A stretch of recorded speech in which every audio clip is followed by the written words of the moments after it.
We think what we report and produce is amazing, and we strongly believe our societies need our trusted stories. But there's a lot that gets in the way of our stories reaching the audience, and we are facing new challenges, from the sheer volume of content that's available through traditional media and the newer social media platforms, to changing audience habits, to the well-documented loss of trust in established structures. What we see as editing can be perceived as, by an audience seeking transparency and authenticity, as filtering information. Add into this the perceived rise in so-called fake news, filter bubbles where people stumble less upon views that challenge them, and a sense from some quarters of society that traditional media are just not telling their stories. We see a very complex environment. But like any challenges, this moment presents opportunities, and that's what we want to explore today. Joining me is a very distinguished and experienced panel from journalists, academics, and also representatives from community radio. So we have, I'll take you through the panel, Mr. F. Shaheriar, Director General of All India Radio, Paula Slayer, Middle East Bureau Chief of RT, Shahidul Alam, photographer and founder of the Pathshala South Asia Institute in Bangladesh, Dr. Sridhar Ramamurthy, former director of the Commonwealth Educational Media Centre for Asia and a community radio practitioner, and Dr. Ramachandran, Associate Professor in the School of Communications at Taylor's University in Malaysia. So I'm hoping that we can model the topic today in our approach to the session, and that's making it as compelling as possible for you, the audience, by including debate and discussion and leaving lots of time for questions from the audience. So we've got a mix and match approach. Some of our panelists will be doing a very short introduction, and we do have a couple of presentations. My general question to each member of the panel is, how important is compelling storytelling and what gets in the way of it? So we're going to hand over firstly to Mr. Shaheriar, from the Director General of All India Radio.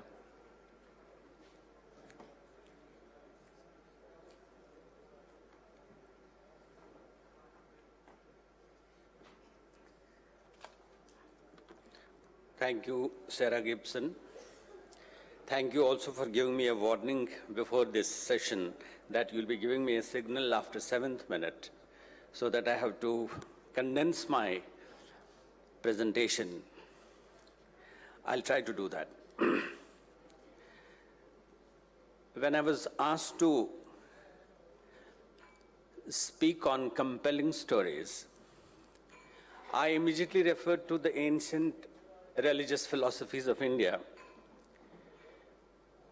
where we have seen that different eras of human history have been divided into Satyug, Dwaparyug, Kalyug, et al. What does all this mean? It means that there was an era when truth was respected and stories were embedded and woven in a manner that only truth was disseminated. Then the other yug, that's the era, came when things were slightly different. Then the Kalyug, which is the yug, the era that we are in now, where we have now approached a time which is now known as post-truth. That means truth perhaps is vanishing, and sensationalization is becoming a hot cake in the market of media persons and the media industry across the world. Immediately after this, I thought of understanding a reality about the subject that I have been given today to speak and deliberate with you. I expect questions from you, because your questions will make me wiser if I am able to answer them. Compelling seems to be carrying with it an element of forcibly accomplishing something and thus has somewhat negative connotations. However, as civilizational and cultural journeys progress, many words and expressions undergo subtle and sometimes not so subtle changes in the immediate and interpretative meanings. A compulsion needs to come from unwelcome power structure only. There could be and are compulsions of love, of duty, of conscience, of justice, even of compassion, to name a few. However, in the media scenario, when we talk of desirable compulsions, those which spring from and are fashioned by a happy confluence of content and presentation are the most desirable and constitute what are called compelling stories. The content has to be relevant and truthful and meant for larger public good in the context of public service broadcasting. The presentation styles are usually decided by the intrinsic nature of the content as also the target audience. But innovation is a key element in today's fast-paced existence. But the bottom line for a true compelling story would be the capacity to grab and sustain the attention, capture the imagination, and impart something of enduring value. This perhaps implies that for a compelling story, it is not important that the story is based on truth. I have made certain slides, and I would like to just rush through them before we start discussion on this.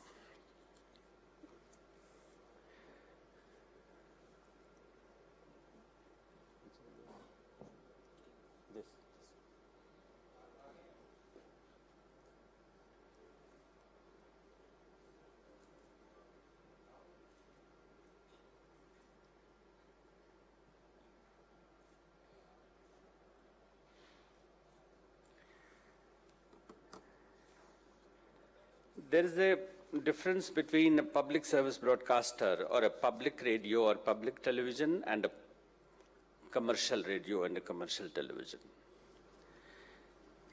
In commercial radio and commercial television, we see that sensation becomes the hallmark.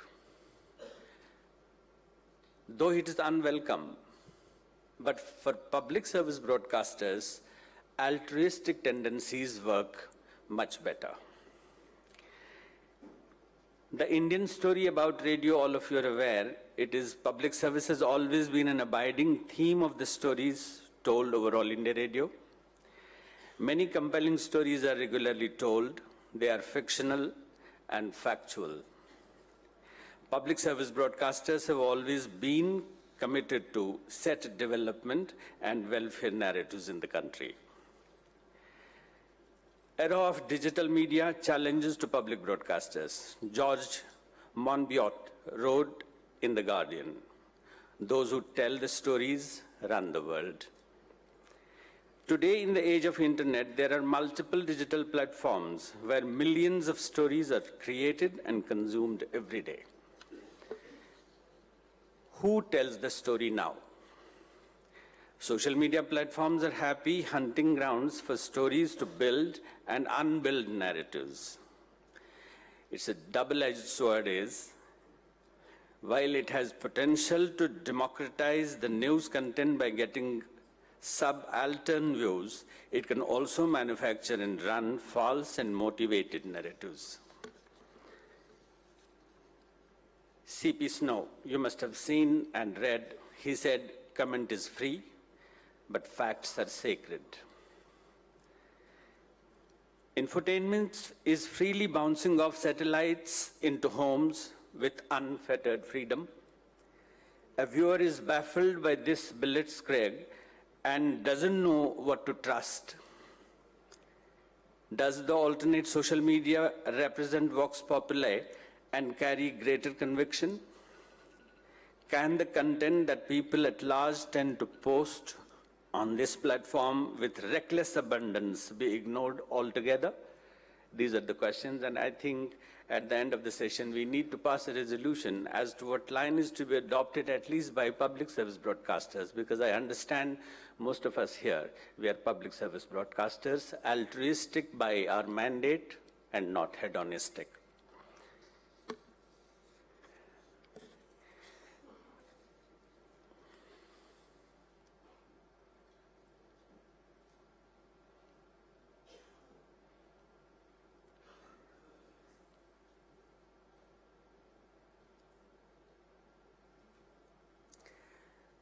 Media has the capability of manipulating the minds of people through biased reporting of men and matters. When political outfits overtly or covertly operate television or radio channels, the inherent danger is partisan outlook. In a market-driven broadcasting system, with increasing emphasis on high ratings and quick pickings, one is not unduly concerned about the credibility. A major challenge is setting reasonable boundaries for telling stories without impinging on freedom of speech and expression. A public service broadcaster needs to be conscious of the fact that development stories it carries to be creditable should capture the ground realities. When the strings of the purse of a broadcasting organization is controlled by extraneous forces, chances often are that it may turn into a covert mouthpiece, which eventually becomes altar for truth. Most of the nations in the region have experienced this at some point of their history.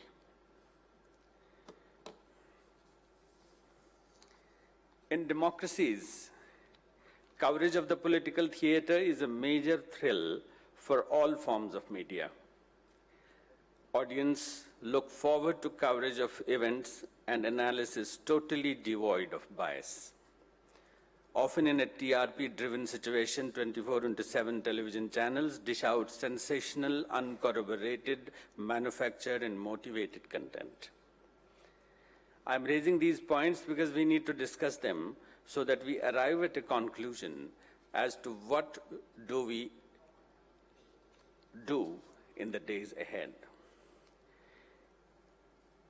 In a civilized society, there are accepted canons of decorum, decency, discipline, and dignity. There are reasonable restrictions to deal with sedition, defamation, contempt of court, morality, decency, and security of the state. Overwhelming weight of the judicial opinion in India has been against any attempt to interfere with the freedom of media through the instrumentality of censorship. Social media is known to have the power to trigger social movements for a lofty cause. It can also be used, unfortunately, to sully reputations, but today it cannot be ignored. If mainstream media do not zealously guard their freedom and remain credible through independent and intrepid reporting, social media may push it sexed up content. Now is the second part of what I have to speak, that is post-truth. Post-truth was selected as 2016's International Word of the Year after the Brexit referendum and an equally divisive US presidential election. The Oxford Dictionary, as all of you know, it defines post-truth as relating to or denoting circumstances in which objective facts are less influential in shaping public opinion than appeals to emotion and personal belief. Post-truth has been abetted by the evolution of the media. The fragmentation of news sources has created an atomized world in which spread with alarming speed.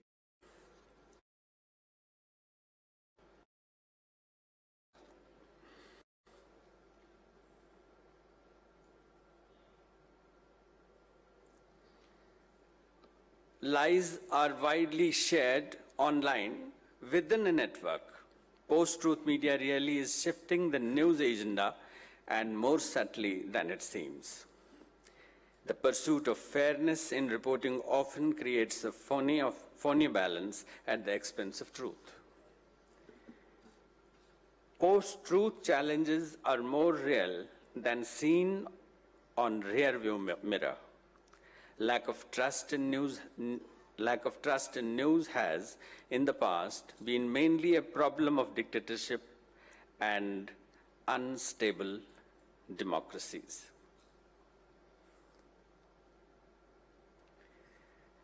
Unfortunately, it's no longer so. Brexit and US presidential elections stand testimonies to this. Now it touches every society, political system and country. It has touched the Indian shores too. This crisis is all pervading. World over, the biggest asset for public broadcasters, mainstream media, has been the trust people repose in them. Mainstream media thus always sees itself as the definer of what's true and what's propaganda. In the era of post-factualism that has dissipated in a fog of self-delusion, making people's trust the greatest casualty.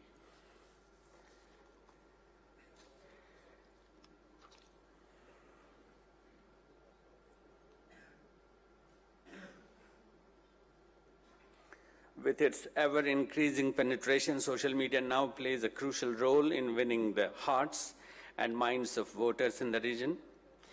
Paid trolls, fallacious reasoning, and propaganda gimmicks on Facebook, Twitter, WhatsApp, etc. are ruling the roost, exceptions notwithstanding. Traditional media, particularly those in the business of serious storytelling, are constantly pushed to the margin. In the post-truth era, exciting currents of social media threaten dissemination of truth. Mainstream media faces this challenge on two fronts, from outside and from within.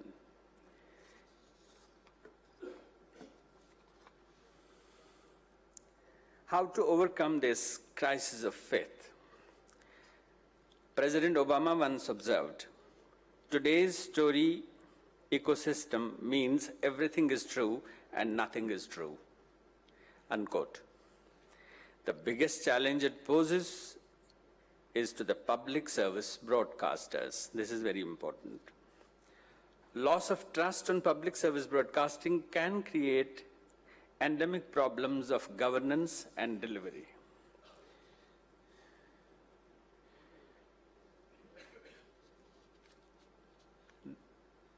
Once UN Secretary General said, "The onus lies on the political leadership to take lead to restore faith on mainstream media by not manipulating them for petty gains." We need leadership to defend a free media. We need everyone to stand for our right to truth. Mainstream media should not deprecate adventurism for the sake of populism, should have the courage of conviction to stand up to the power and not allow itself to be used as a platform for spreading falsehood or fake news in a post-truth era.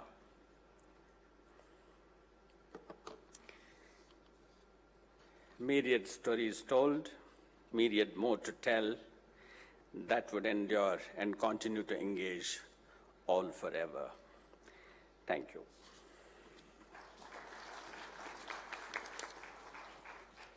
Thank you. Thank you, Mr. Shuhada, for a very comprehensive analysis of the problem, I think, that we're facing. Before we move to further presentations, I will be asking some of my colleagues to just talk clearly about how they see the issue of compelling stories and what gets in the way. And I want to start with you, Paula, from a perspective of reporting overseas. What do you see as the challenges?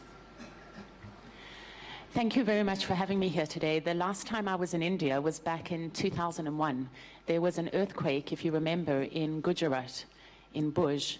And in those days, I was working for South African television, and we have a large Indian community in South Africa, and they sent a rescue team here to India to try and find survivors. We arrived a week after the earthquake happened, and we were sent to a small rural area where there was a father whose 6 children had all died in the earthquake, and his wife. And he had managed to recover all their bodies except for his 2-year-old daughter.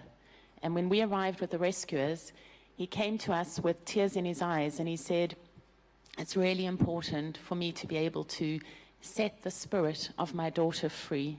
Please, can you help me find her body?" And 17 years have passed since that earthquake. And I still remember the name of that little girl. Her name was Jayshree, and we told her story. And I think when you ask what is storytelling, storytelling hasn't changed. Storytelling is storytelling is storytelling. From the time that our ancestors sat around the fire and told stories, we do the same thing today. Except I think what gets in the way, particularly now for those of us that work in the industry, is new media. Ironically, there was this big hysteria that digital media and new social platforms were going to be able to liberate us from the constraints of human storytelling, if you like. And I think there was this whole spike that every story can be told on Twitter, on Facebook, in social media. And I think we've kind of withdrawn from that and realized that just because you have the technology and you know how the technology works doesn't necessarily make you a good journalist. And there's a lot of good journalists out there who tell good stories but don't understand the technology. And I think we must be careful not to think that every story can be told on every social media platform. I can share with you a little bit of our experience at Russia Today. I work as the Middle East Bureau Chief for RT. I'm a war correspondent mostly. We found, firstly, we were the first channel to have 1 billion hits on YouTube. If you go to our YouTube channel, we have 5 billion views on YouTube. So we asked our audiences, what do you want? And we found that our audiences wanted raw, unedited footage. It might be useful for you to know that the audiences are looking for real stories, telling them what to think. We footage when in Syria and we can't access certain areas, send our drones in. Like homes being completely decimated, and we'll put a little bit of music and maybe a few words, and we'll leave it up to the audience to interpret that how they want. That is the feedback we are getting from our audiences, that they want personalized, really want to be told what they need to think in the story. Sarah, you asked the question also, what gets in the way of good storytelling? I think what gets in the way sometimes is we forget who our audiences are. The audience today is very different to who they were. They are consumers of news. They are producers of news. They're actually making news as well. For example, Twitter, it would be difficult to imagine working without Twitter today. But we have to be very careful that when we get our links and our feeds of Twitter, that we know that the stories are genuine and we know who are the people who are posting there. I think another challenge is that the role of the journalist has changed. Today, me as a journalist going to a war zone, I'm no longer perceived as a neutral observer. Very often I'm perceived as being party to the conflict. And so it's become a lot more dangerous for journalists to work. I remember in that India earthquake, somebody coming up to me and saying, "You're a journalist," and he gave me a piece of paper and he had a phone number, a British phone number. And he said, "Please phone my sister in England and tell her that I'm okay." This was before social media. He really trusted that a journalist would tell the story, would be able to impart that information. And today I feel more and more we're losing that kind of respect. We're losing that kind of immunity that journalists have. And because it's becoming more dangerous for us, we're affected and not able to tell stories as compellingly as we were able to once. Thank you. That was a really interesting and first-hand account. I'm going to move now to Shahidul Alam, who has travelled the world telling stories through photos and words. Shahidul, what are your thoughts on the challenges and what gets in the way of telling stories nowadays? Well, as a photographer, I think I'll use photographs. That's how I communicate. And I think, given a panel such as this, we tend to forget that at the end of the day, we do produce content, and that's what engages. So I'd like, if I may, to go on to the first picture. And I'll tell you, give you a little bit of context. This was taken in April 19... I'll talk. Can we get the photographs, please? And I went up to Pathenga, where that's not the right one. I went up and arrived at a place which looked completely devastated. Yes, could we have it on view mode? Thank you. So I come across this little girl. She lost her family, she's lost her home, she's on her own. Sure, it's a sad story, it's a story of devastation, but for me, what was really interesting was not so much her desperation, but the fact that very soon afterwards, while I was concerned about what was happening to her, I found she'd found a new home. There was another family just who needed a home. And the generosity of the poor is something that has always touched me and moved me. And it's a story that's not often told. We present people as victims. We don't give them agency. We don't empower them. And I'll go on to ask people what had happened that night. People told me things. I talked to government officials and talked about how much money they'd given out. I talked to NGO workers, and they talked about how many bags of wheat. I talked to engineers, and they talked about the torque of the wind. But none of that really helped me understand what had happened that night. And I met an old woman in Shundi, and she said, and I'll say it in Bangla, the way she said it. She said, Bazan, Zomin holo সমুদ্র, সমুদ্র holo ঢেউ. The land became a sea, and the sea became a wave.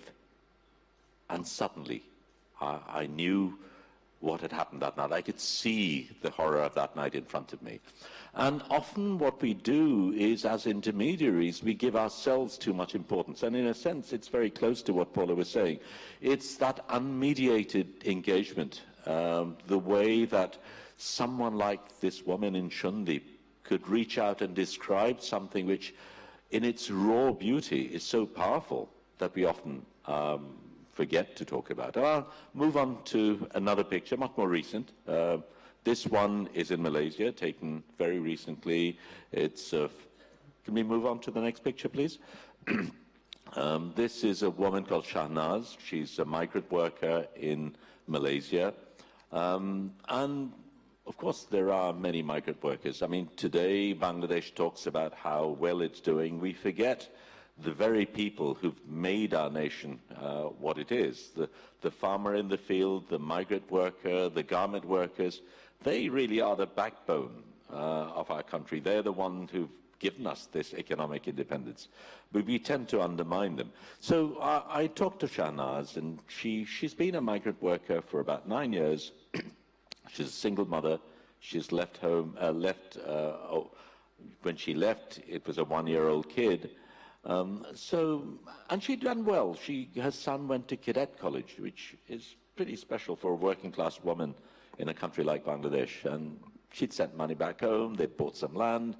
She says, yes, I'm doing well. I Skype to my son every day. I send him things. He asks for presents. But you know, I left him as a 1-year-old, and I left him with my sister. And today, he called my sister Amma. He calls me Khala. So her sister is mum, and she's auntie. And for me, that was really one of the things that allowed one to engage. Because in a lot of our storytelling, there is this othering. And because there is this othering, we do not humanize the people we talk about. And at the end of the day, while she's a migrant worker, she's also a mother. And the pain of a mother who sacrifices so much for the very son that she's doing it for, having to recognize that the price she pays is the cost of not being called mother, is a very human emotion that I think we need to get across. And I think it is our incapability to tell those stories, the fact that we reduce people to statistics, the fact that we, in trying to get facts across, forget the human element, that we as journalists lose our way as storytellers. Thank you.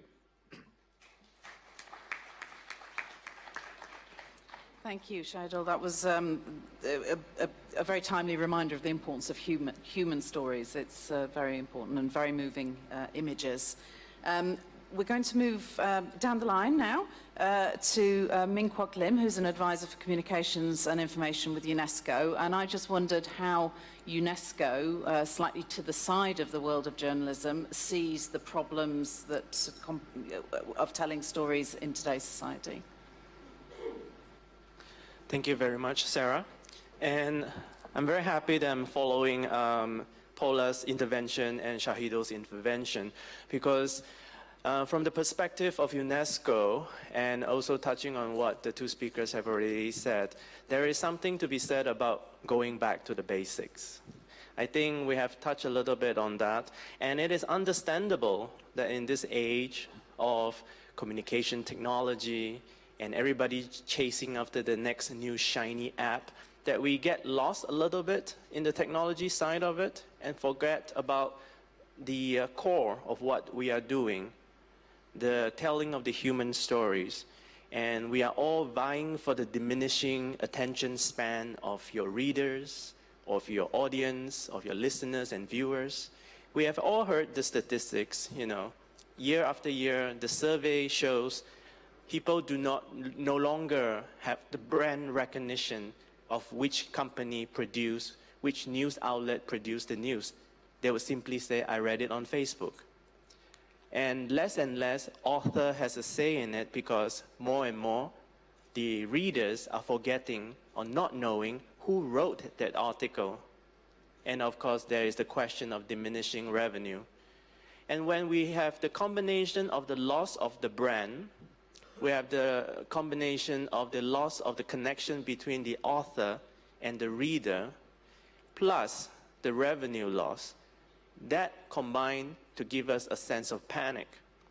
And we are chasing after the next way to overcome that panic. So perhaps this is a good time that we regroup and refocus on the core issues of journalism. And there are many ways to do this, and here in this room are some of the best people to do it. All of you here are the one equipped with the training, the actual profession, and the knowledge, and the desire and the passion to do this. And there are at least 4 ways we can engage on these issues of returning to the basics. First of all, ethics, ethical journalism. Going back to the basic, accuracy, transparency, avoiding hate speech on your platform, thinking about the audience, and holding powers in check, ethical journalism. How about digital skills? When was the last time in the past 30 days, let's say, have you learned a new digital skills? We are in the digital age, that's unavoidable. So how do we incorporate that into our work? How do we do data journalism? Is that something that can be incorporated into the daily work? How do we better protect our digital tracks? For journalists working on investigative journalism, safety of their information is an utmost concern. Safety of your sources is an utmost concern. So how do you protect that in the digital environment? How do you improve on sustainability, business models? We had a session this morning talking about a variety of business models.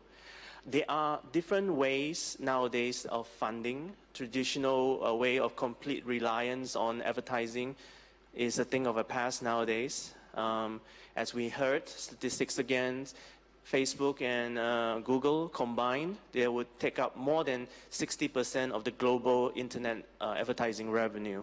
So that leaves very little for the rest.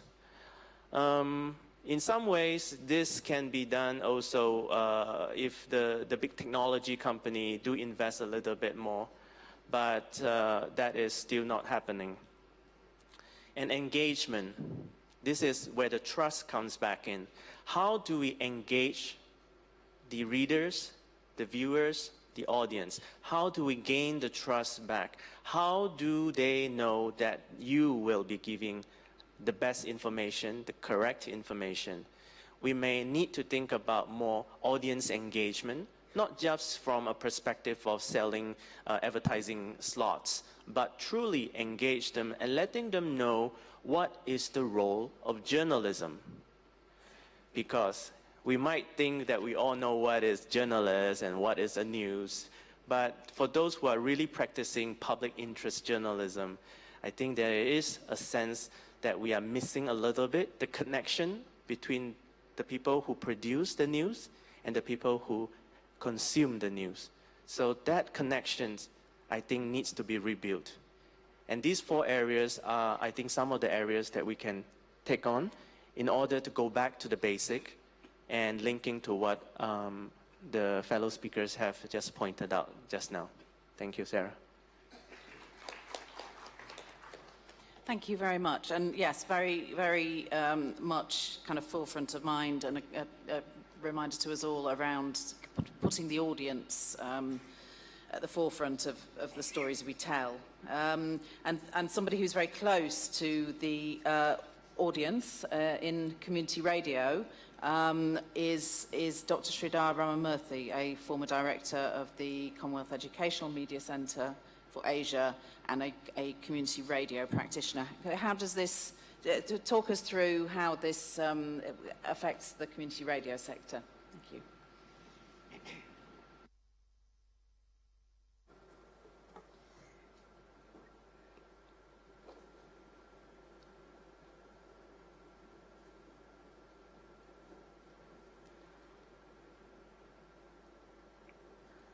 It's not moving. Okay.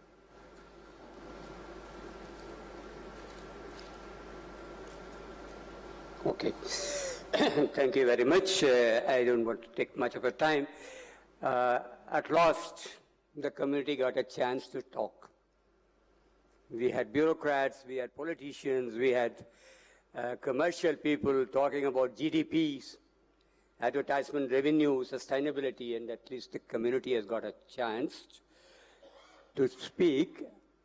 I wear so many hats today. I wear the hat of a community only because I had the opportunity or luck, whatever you call it, to start the first campus community radio station in India as way back in 2004. You can see the former Deputy Prime Minister and the very famous lady Chief Minister, and also the Minister who came yesterday, the Minister for IT. And you can also see me there, okay. And then, what are the challenges and what are the opportunities that give compelling stories in community media? I believe, okay, this just for the sake of my friends in UNESCO and Commonwealth of Learning, after the first radio station was started, there was a change of government in the country, and the new government did not like community radio. Then it was UNESCO and Commonwealth of Learning put together everybody to talk about community radio. I was just talking to the UNESCO director in Indonesia here, and India is one of the very few countries that have got a very good community radio policy.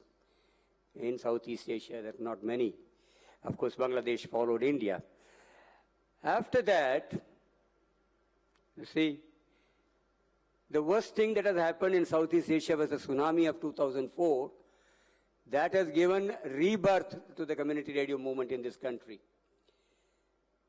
And then the policy was revised, and civil society organizations and agriculture, everybody was given a license. I do see Ms. Supriya Sahu here, who was one of the most proactive bureaucrats of the country who created history in community radio. And the organization that I belong to was also helping the Ministry of Information Broadcasting for 5 years to take the community radio tally to around 150. Today it's around 215 plus. Okay. Now I come to the untold stories. This is a challenge. This is a lady called Vandana Kote. There was a program on health broadcast by a community radio in Maharashtra, and she said, why not I speak on the radio? So she was given a chance. In 1 year later, I find that she was not there in the radio. We found out and went to her house and found out, what are you, sir? I have become so famous. Next election, I am standing for the elections in the local body against a very prominent politician, and she has won. It's a compelling story that is untold, but is in the YouTube. Another compelling story is a rag picker. I wanted to do a drama for my boss. He said, what is community radio? So I said, community radio run by the community, of the community, by the community. So I picked up a rag picker, put her a, earphone, and asked her to do a phone-in program. Today, she is the station manager of a community radio station. And it's come in a mainstream newspaper. A compelled story. Another story is a famous transgender person in Bengaluru who has been declared the best anchor person in Bengaluru city, which is the IT city of the country, Priyanka. There is a very notorious place where a lot of militancy is there in the country, where the tribal girl is running a radio station without fear. It's another compelling story. And I'm going to come with an economics and then finish my speech. This is the one innovative way of popularizing radio through a kiosk. You know what it is? He is a fruit seller selling it, and he has put the radio Namaskar. Therefore, the policeman will not come and take him away on the road. But the radio station gets publicity. It's a community radio. And there's another story. I think people are from China and other places. A community radio in Maharashtra taught people to grow dragon fruit. They are far more richer than anybody else. They were compelled. They listened to a radio station. This is a story I just wanted to elaborate. This lady was having a number of births. All of them were cesarean. And she was asked to listening to radio on a project of anemia and taking iron tablets, etc., etc. She followed meticulously. You can see a radio there also. And then she avoided a cesarean operation. Even All India Radio may be broadcasting it, public service broadcaster, but they may not know, pinpoint who followed it, who benefited it. She was benefited by 50,000 rupees. She had a normal delivery. If I can save 10 people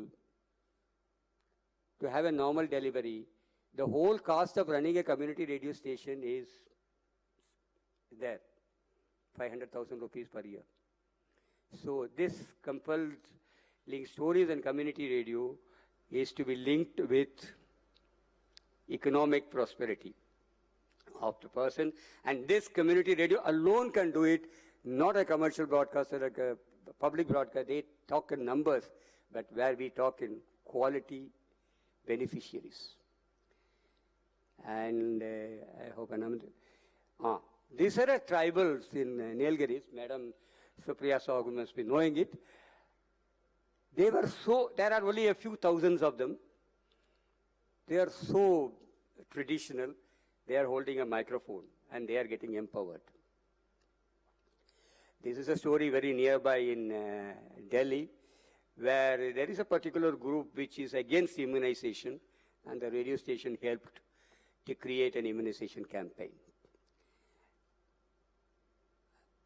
I think I don't want to talk about the government of India, but there are 3-4 good schemes are there, subsidy, which was the minister announced yesterday also.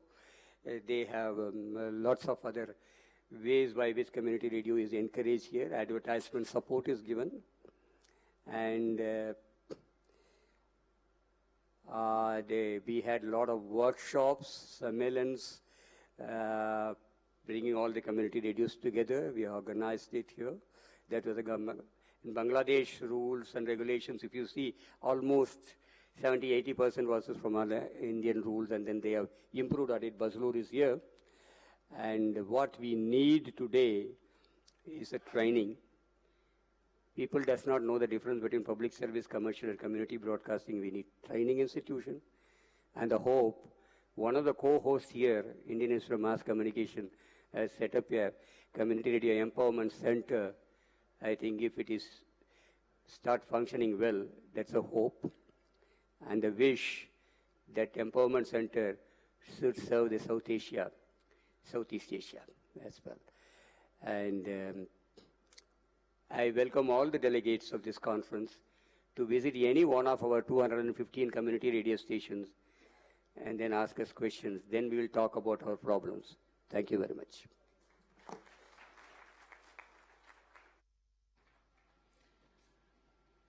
Thank you. That was a really interesting example of some untold stories, and it made me wonder, perhaps something we can return to when we move to questions, what traditional media can learn from the relationship of community radio with its audience. Finally, we've saved the best till last. We have a presentation from Dr. Ramachandran, Associate Professor in the School of Communication at Taylor's University in Malaysia, and I believe he's going to talk to us about another untold story.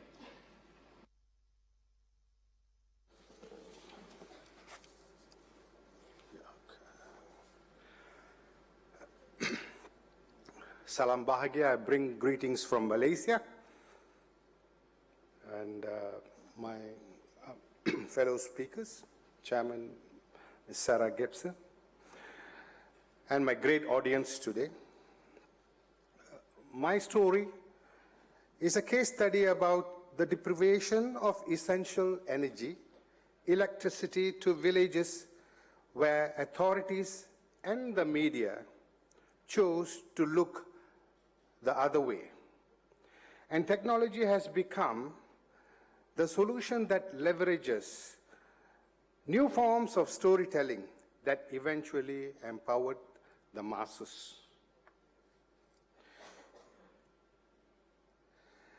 Now, before I get there, I believe that storytelling is as old as civilization itself. Some stories have even become epics today, as we witnessed last night in the cultural show on the very same stage here. Ramayana is one of the oldest living stories told in many forms using drama, music, songs, not only to entertain. Lessons from Ramayana, the musical, are staged in the premise of Prambanan as Pura Visata every night since 1976 in Yogyakarta, Indonesia.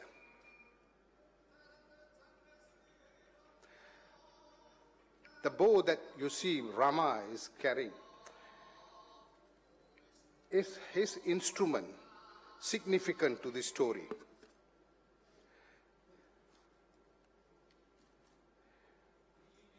The bow and the singing in Villu Pattu is central to telling stories in villages.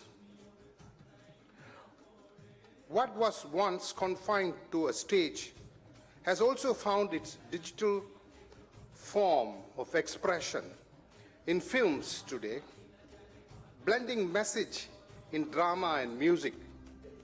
And who else can tell it better than what you see on the screen? Kamal Hassan.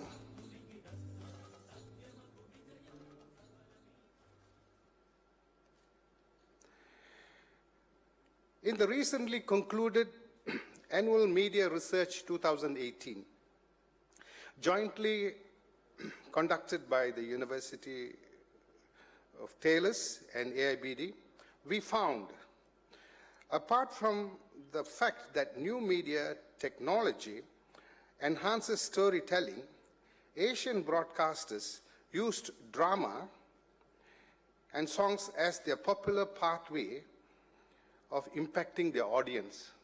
This is some of the results. You can find the book on the way out.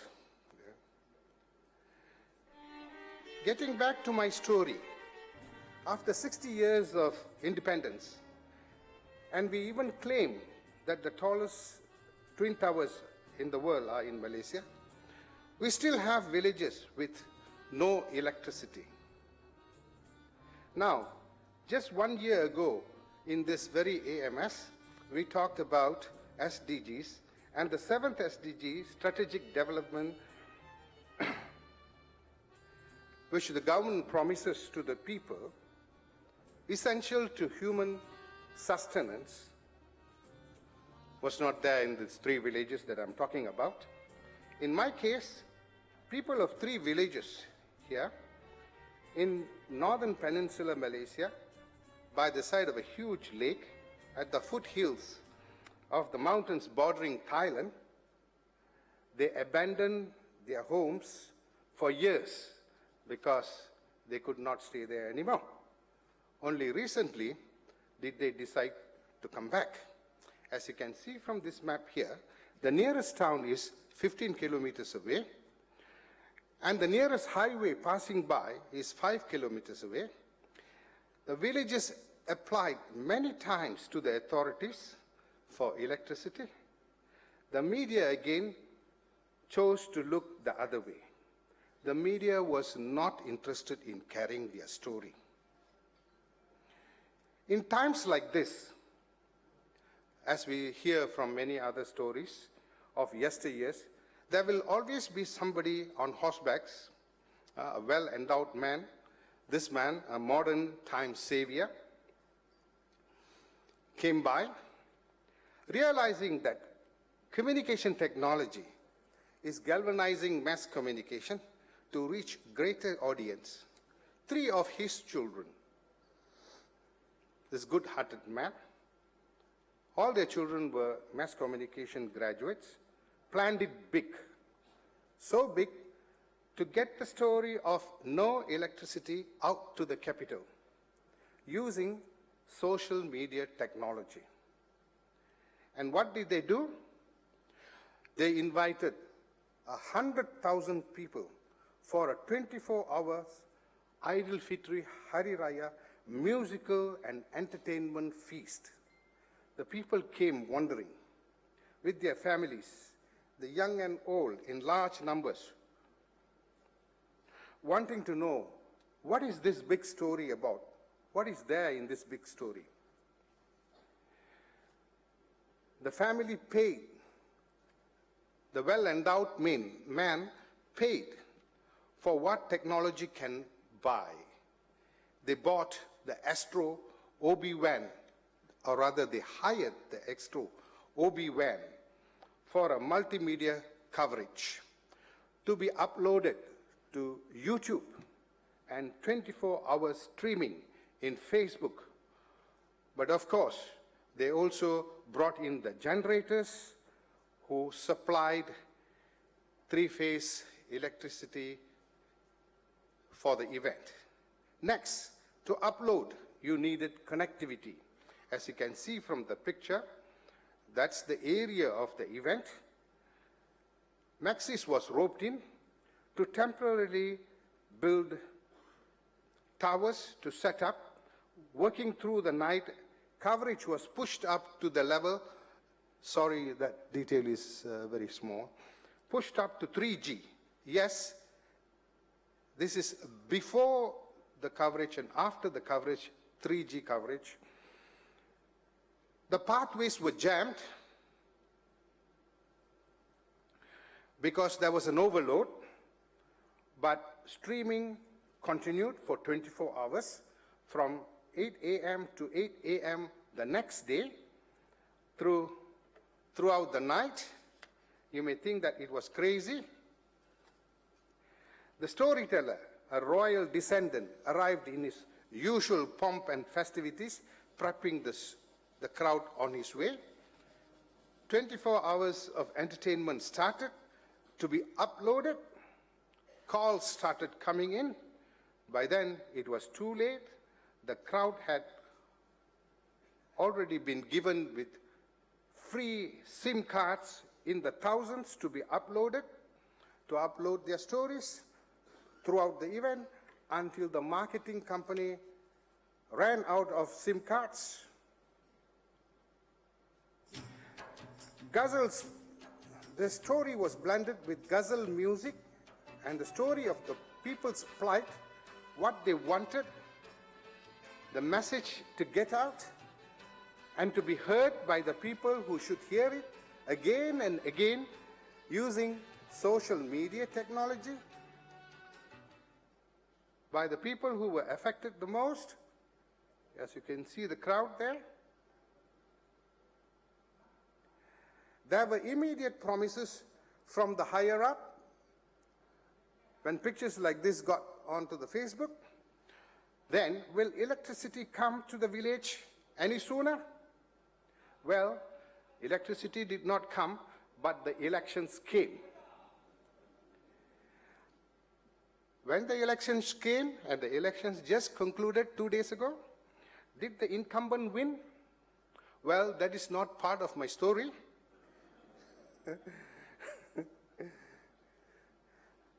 But the people were not forgiving. They did not forgive the media nor the authorities for their disservice to the community. For all the appeals that fell on deaf ears, the messages got through. The messages were resounding, and it obviously was the technology that has exceeded our humanity. And the moral of my story was, humanity can do, but technology can do better. Thank you. Thank you. That's an absolutely fascinating story. I'm very pleased that we have still got time for questions, and I hope you've made some notes. I'm just going to start off, but then I would really like to see some hands raised in the audience. And my question was really following off the back of that presentation. I don't know what the panel thinks. That's a very different view of the power of social media and seeing it as something that's stepping in where the traditional journalists had failed.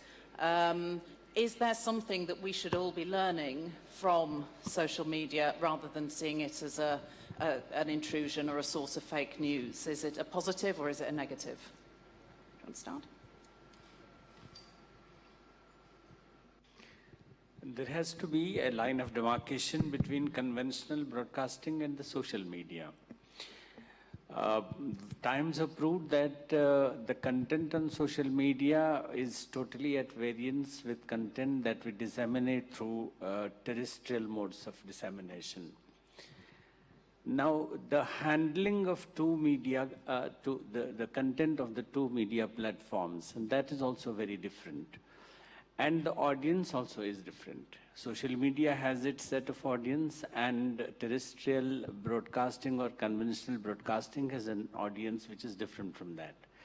Now, what we tend to do is that we want to sensationalize a certain thing and try to make it more sellable and catch eyeballs. Now, the casualty is the truth.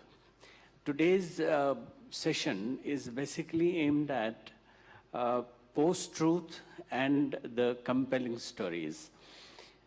We do not find reasons to have so much of an entertaining attitude towards the falsehood than the real stories.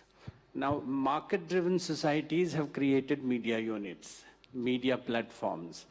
That creates a certain problem for those who want the media to tell them what exactly has happened and how it has been reported. That is not happening in the social media. So that line of demarcation has to be drawn between the two. Thank you. Are there any other views from the panel? On social media, opportunity or threat? I think we worry about it unnecessarily. They represent different spaces. Each has its strength, and one needs to use it. I mean, as a photographer, I constantly come across people who complain about the fact that it's no longer the way it used to be, and you no longer have the spreads, and how do we have relevant? If the media landscape has moved, we need to adapt to it. I think the reality is that we need to be as nimble as practitioners, as the media itself around us, and they have different strengths. But one of the things which originally was talked about, I think, is significant. Now, obviously, when the average person has the media in his or her hands, they have a power which they didn't before. I think that is to be celebrated. The reverse of that is that it's not monitored, it's not evaluated, and how does one vet for its authenticity? I think authenticity relies upon trust. And whether it's an individual or whether it's a mega media, at the end of the day, it's whether they've been able to establish their trust and their credibility that matters. And whoever is able to do that is the person who will be believed. Lewis Hine in 1909 had said, while photographs may not lie, liars may take photographs. I think liars today can be presidents, can be radicals, can be revolutionaries, and in their hands they have tools that can do all the things that they were able to do before and more. In the end, whether they will be believed or not is whether they have, over a period of time, established their credibility or not, and that is the principal concern. Any thoughts from the audience? Yes. I am Tyagarajan from Indian Public Service Broadcaster. My question is to the entire panel. Why don't we hear much of positive stories nowadays? Is it easier to tell a negative story in more compelling manner than a positive story? And I have another question. Is it that all stories or all truths must be told? How do you tell an embarrassing truth without causing much of social uproar? Thank you. Can you just repeat the second question? I got the first one, but I didn't get the second. Is it necessary that all stories or truths must be told? How do you tell an embarrassing truth without causing much of social uproar? Good question. Okay, well that actually is, I think, possibly to Dr. Ramachandran, because that was an embarrassing truth. Thank you. Embarrassing truth in the sense that, you see, poor people, they don't have the means to ask. But when they ask, you better listen. You see, you don't come to listen to the plight of the poor people 5 years once. Repeatedly asking was denied. And why did the media look the other way? That's a question the media had to answer. I do not want to answer that question here. It's embarrassing to the media. But the truth is, the people chose an alternative way. Not only in my story last year, but 2 days ago, we saw the truth in Malaysia, where the alternative or the opposition party did not have the public media or the official media to voice the grievances. And the people answered for the opposition. So, media people must believe that there's no monopoly, and it is not, the world doesn't belong to any one single person. So there are always other avenues of appealing and telling the story. So the truth got out and the incumbent lost. And do you feel that, I'm taking it that you feel that the media dropped the ball on that story, that they should have done better? Dr. Ramachandran. Pardon? I'm taking it that you feel the media dropped the ball on that story, that they should have done better, the traditional media. Yes. Again, my hands and lips are tied. You see, I cannot talk about the official media in a public forum like this. But I know for certainty that having come from the media for a very long time, serving the official media, our hands are really tight. We go by the mandate, as our first speaker spoke from All India Radio. We go by the mandate. We have our masters, and we go by our policies. So the coverage tend to get more and more lopsided. and therefore the majority voice may not be have heard. Although the majority voice, I feel, may not be always right. Okay. Paula, just on the question around positive versus negative stories, because the media does get accused a lot of telling negative stories. What's your view? The point raised is 100% accurate. I mean, we know that bad news sells. I call myself a war correspondent. I don't call myself a peace correspondent, unfortunately. And I think it's part of a bigger discussion. Are we reflecting what the audiences want to read, what they want to watch, or are we telling them what they should watch? Because the fact that bad news sells is just because it does sell. So we will cover those stories because we know that there is a commercial value to telling those stories, that people want to hear those stories. So, you know, I've over the years thought about telling different stories, but you find that you don't get that kind of interest from stories when there's no drama, when there's no guts and gory details. I wanted to also comment about the earlier point about social media. Another discussion that we're having amongst journalists ourselves is how social media has changed the role of journalists. Do I still need to go to a war zone like Syria and risk my life to tell the story, or can we just rely on photographs that come out on social media? And the reality is that by the time I get to Syria, the story is already shifted, and the photographs that came out online can only be taken by people who are living in the situation. And so I think we're changing our definition of what it means to be a journalist. Perhaps we don't always need to be on the ground reporting. Perhaps there's a role for journalism that's more what we spoke about, verifying information, confirming information. But I do want to also share with you that what we have found at RT is that there's still a value for being on the spot reporting. And again, we've done research on this, and our audiences tell us that they still want to have a journalist that they trust, who is there and who is telling the story. So I think social media has brought with it various challenges of opportunities of telling news stories. But again, to what some of us were saying earlier, is that traditional storytelling still remains the most important, where it's a traditional journalist telling a traditional story. Thank you. Are there any more comments from the floor? Any questions? I know it's nearly lunchtime. Can I ask Min Kwok Lim, in this kind of age of a certain amount of uncertainty around truth, so, you know, post-truth era, fake news, people's trust in what they read and consume has somewhat been shaken. What can the journalistic and media community do to re-establish that trust? Well, such a tough question, that one. Okay, let's see. I'd like to throw a challenge to everybody here. It's always good that we have something to do, and harkens back to the time when I was still teaching, so I'm giving out some homework here. So for everybody here, when you go back, and these are some of the actions that you can immediately take, some of you may have already checked all the boxes, some of you may not. So let's do this exercise. First, when you go back, take a look in your own newsroom.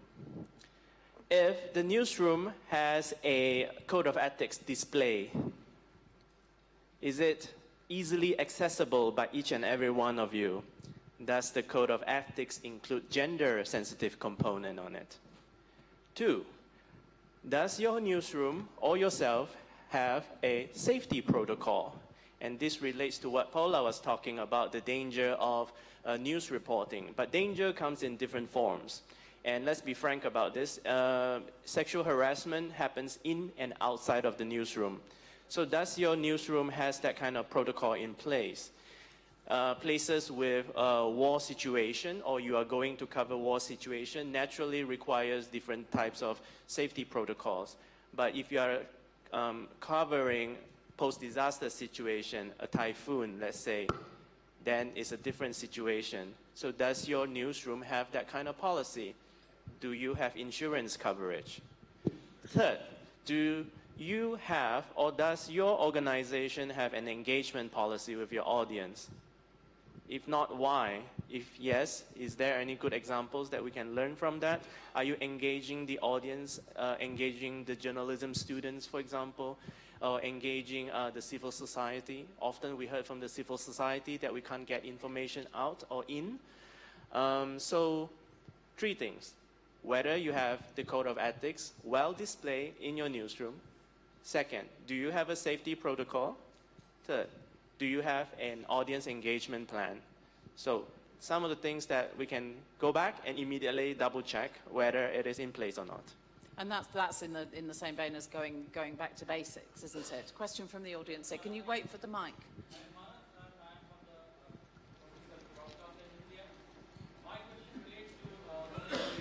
Can you take the mic? Sarah, I am Manas. I'm from the public service broadcaster in India. My question relates to community radio. Will community radio and the conventional radio be 2 different worlds? And one particular question I always have in mind is that will career options at the community radio station be an attractive one for city-bred journalism students? Yeah, thank you. Thank you, Manas. The question cannot be answered because community radio is in its teens now. So career options will come a little later. But I have always been of the view that our Sharia public broadcaster, commercial broadcaster, I think maybe Apurva will be here in the evening, and then community broadcaster should coexist. Use our infrastructure, use our talents, and then it should coexist. It cannot be competing to each other. That should be the thing. Take the best of community radio to public service broadcasting. What public service broadcaster cannot do it in prime time, let the community radio do it. That should be some kind of an understanding. There is no point in having 3 different tires fighting for the same pipe. Okay, do you want to? Would you like to? I think we've got a follow-up point to your question over there. Would you like to? Mr. Tyagarajan asked, he was finding the content of today different from content when he was a child or he was a young man. See, we have started serving a market-driven society. Unfortunately, in most of the media, content is dictated by the market. Now, in such a situation, you only produce a thing which is sellable. Earlier, the situation was absolutely different. It used to be a content, a program aimed at entertaining and informing a citizen without being worried how much money it will give you back. So that is why you are finding content of today different from content of yesteryears. Thank you. Any other final points from the audience? Otherwise, I will go back to the panel for one last thought. But any questions? Hands up? No hands up? I can't see. No. Okay. So I just to round up, I would like to ask you all to think about the younger audience. So the stories that we tell are, you know, we think they're very compelling, but I think, you know, the younger audience are not necessarily engaging with traditional media in the way that we would have when we grew up. And I think that does pose it's an existential challenge, actually, for journalists and media. So I wonder if I could just get your final thoughts on what we need to change to engage younger audiences with our storytelling. We'll start here. Compelling story is not necessarily based on facts. It's based on what attracts the attention of the audience. Now, a compelling story can be based on facts, or it can be only a sensation that becomes sellable, or it enhances TRP or the ratings of a certain broadcast platform. So under these situations, one fails to understand as to whether we are serving a society or we are only running a shop. Thank you. Paula, any thoughts about the younger audience? Are they still as interested in foreign coverage? I don't think I don't think younger audiences are as interested in traditional media, although I do think they still are interested in foreign coverage. There's been research into that as well, and have found that there's a perception maybe that millennials are not that interested in international news, but actually they are. I think the challenge to us who work in more traditional media is to bridge the gap, is to listen to our audiences more, so to go onto the platforms that they're using to understand the kind of stories that they're accessing and are interested in, and to appeal to them. Most of our audience actually at RT is a young audience, and we get most of our audience online and not through our television networks. And they love being engaged. They love feeling that they're important. They love the idea that you're listening to them, you're asking them for feedback, and you're taking suggestions from them on how to tell stories and what stories to tell. So I think it's about not throwing the baby out with the bathwater and incorporating as much of the younger audiences as you can with your traditional media. Yeah, I think we've become complacent.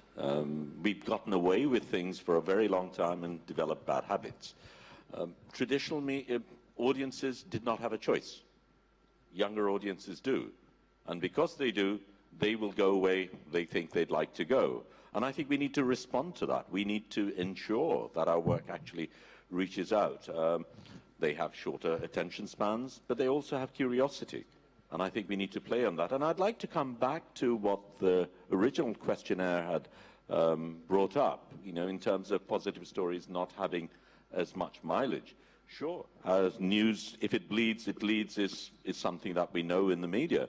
But I think it's also true that we tend to simplify things. We tend to go for the easier catch, the sound bites, and we feed prejudices, which are easy, which are stereotyped.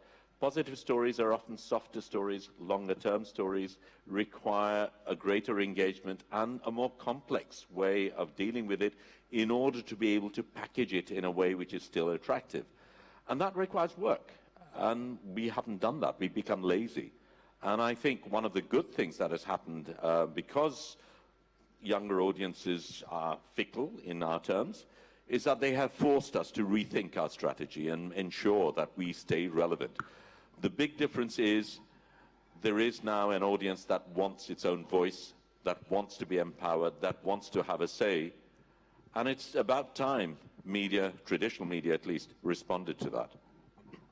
Thank you. Min Kwok Lim, thoughts on younger audiences? I think one of the things that we shouldn't think, which is to underestimate the youth. I think the youth has a strong, especially the younger of the youth group, has a very strong capacity to absorb a wide variety of issues. And it's about the issues that can engage them.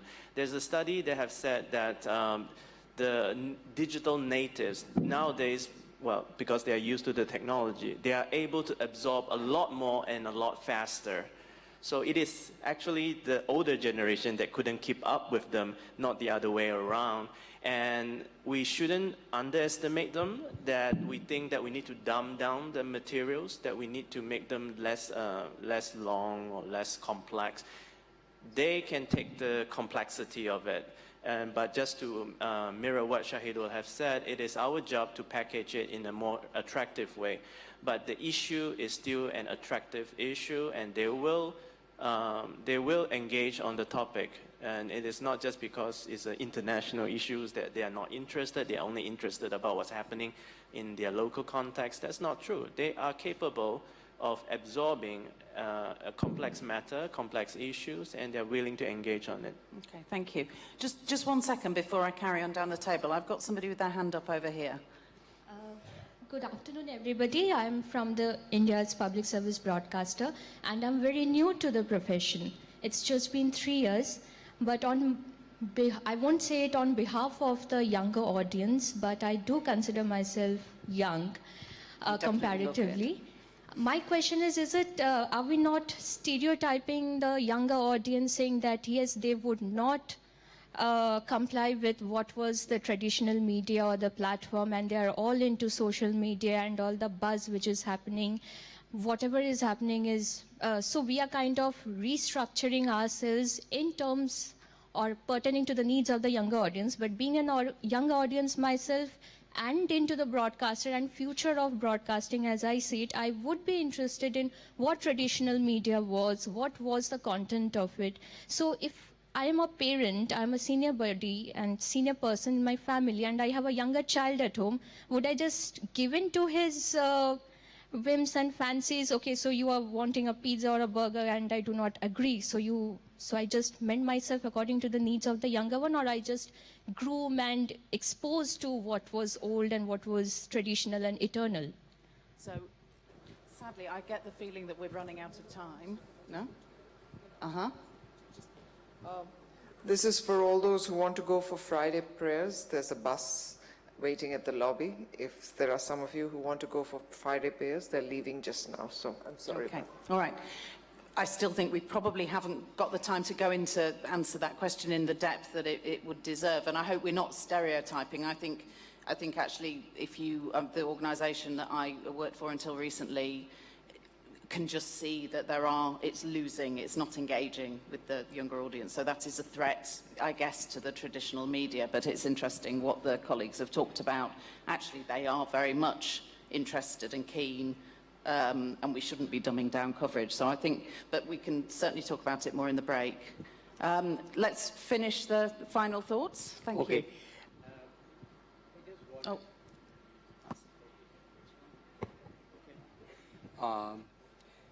I just wanted to give you an invitation to visit 3 types of people, young people, who are rag pickers, who are weavers, who are tailors, who listen to a traditional radio today. They can't afford to watch a television or a social media.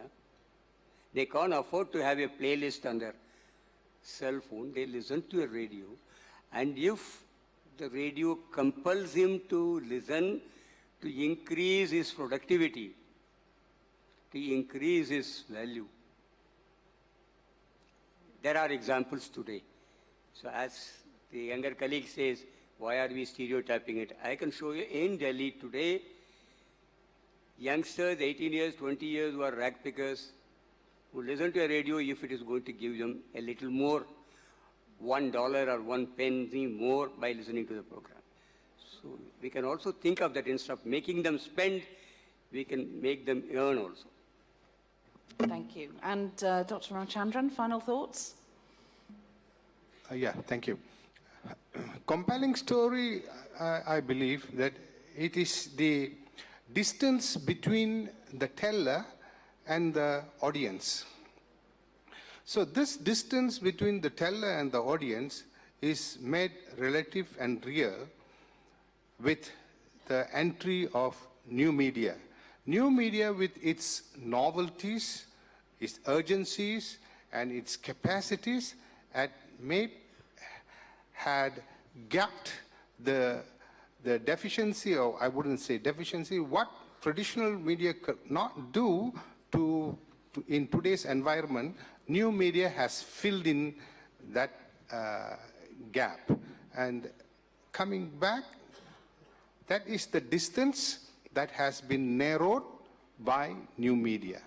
So it is the relative distance that causes the engagement and the effect of the story to the audience. Thank you. So I'd like to thank you all for listening and for spending your time with us here today. It's been a really fascinating discussion, and I'd like you to join me in thanking our panellists, Mr. F. Shahriar, Director General of All India Radio, Paula Slayer, Middle East Bureau Chief of RT, Shahidul Alam, photographer, Ming Kwok Lim from UNESCO, Dr. Sridhar Ramamurthy from Community Radio in India, and Dr. Ramachandran, Professor at Taylor's University in Malaysia. Thank you all very much. We thank Sarah Gibson for conducting that session. I'd like to request Mr. George Kurvilla, CMD Bessel, to please come up and present a memento of the occasion to everyone.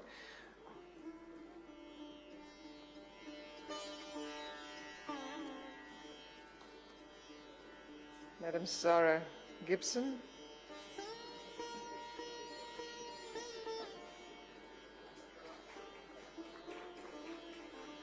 Dr. Sridhar Ramamurthy, Mr. Shehryar, Dr. Shaidul Alam, Dr. Ramachandran Ponan, Ms. Paula Slyer, and Dr. Lim Ming Kuk.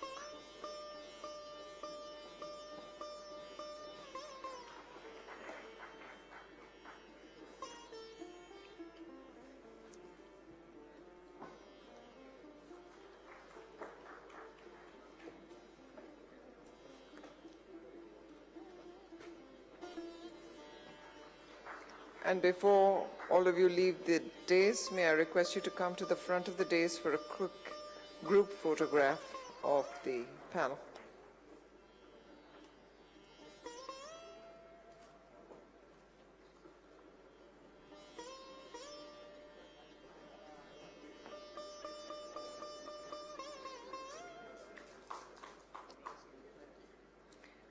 While they're being photographed, ladies and gentlemen, it's now time for lunch, which is being served in the... You just watched the third plenary session of the Asia Media Summit 2018. It was a joint session on telling compelling stories, challenges and opportunities, radio and community radio. Post-lunch, there'll be 2 more plenary sessions, one on sustainable development stories and then on what constitutes success of media. But we'll be back by 5:15 in the evening with the presentation of the World Television Awards 2018. Thank you.